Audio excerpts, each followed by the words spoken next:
what you can also do is import in your own images and use them as image backgrounds. So to do that, let's just click over here on the image section right over here, and then I'm going to click on edit. So this brings up this window right over here, and here in the media there's edit and replace section right over here. Let me just click on that, and then over here in the image, let me just go there and click on replace right over here.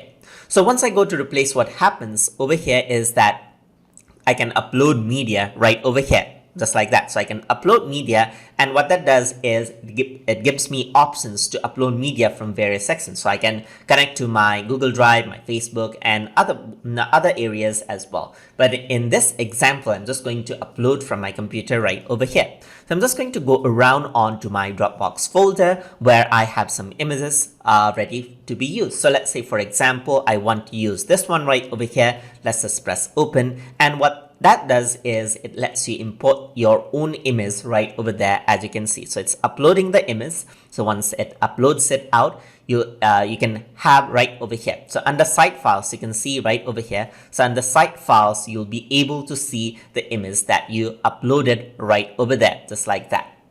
So what you simply do is you select that image as you would select any other image out of it, and then press apply right over here. So once you press apply, what happens is that the image is there, as you can see, and then you can just use it out right over here. So similarly, you can bring in multiple images as well, and then use your own images like this to make your own website. So that is how you can import your own images inside of Wix ADI. So hope you guys learned something as always, and as always, please like, comment, share, and subscribe.